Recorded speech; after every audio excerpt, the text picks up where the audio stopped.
Okay, consumer behavior class. Jeff Myers, the term is moving real quick. I hope everybody had a successful test, midterm quiz, whatever you want to call it. Grades should be up.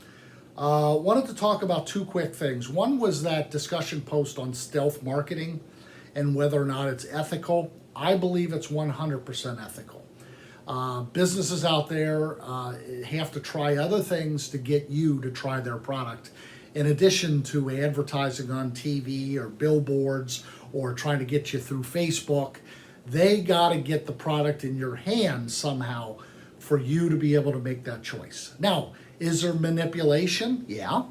Is there a stretch of the truth if they're working for the company and trying to get you to buy something and not telling you that? Yeah. But we're all different on what we think is right and wrong, aren't we? So as far as my perception of stealth marketing, I think it's a phenomenal way to get product into the hands of consumers.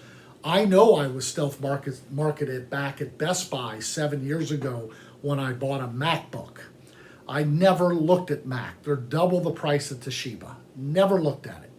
And I was over at the Toshiba counter looking at laptops when this lady came over and, plain clothes, didn't know she worked for Apple, and start talking about asking me if I knew anything about the thin laptop, the Mac Pro.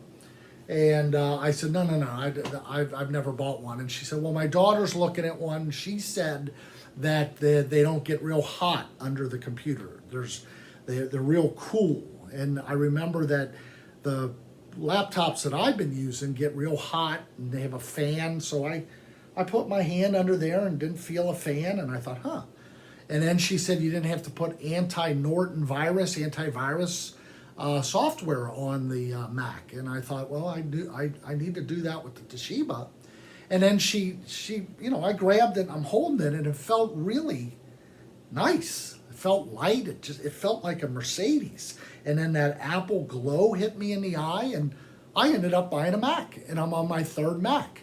Because somebody who I later found out worked for Apple, and they do all the time, they go to Best Buy, got me from the Toshiba counter with a Mac in my hand for me to really feel it, touch it, smell it, taste it, whatever. And I am now Mac loyal, brand loyal to the product. So it's one real good way to get consumers to buy your product, okay?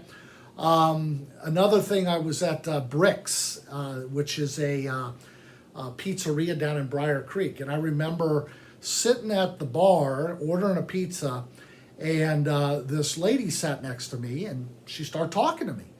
And I was like, okay. And the next thing I know, she asked me if I ever tried pumpkin ale. Pumpkin, not pumpkin, but pumpkin. Never heard of it. I said, no, I've never. And she goes, Tommy, put a beer on my tab for him. Okay, I got a customer buying me a beer. So I tried it, I liked it, and we're talking for a little bit, and she got up and left. And the bartender said, oh, she works for the brewery.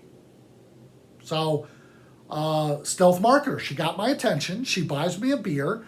I actually love the beer. Now I drink that all the time in October around Halloween. And guess what? I was stealth marketed.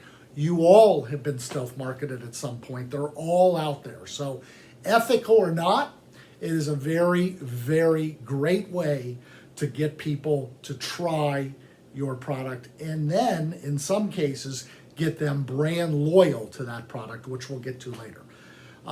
Take care, and we'll talk to you soon.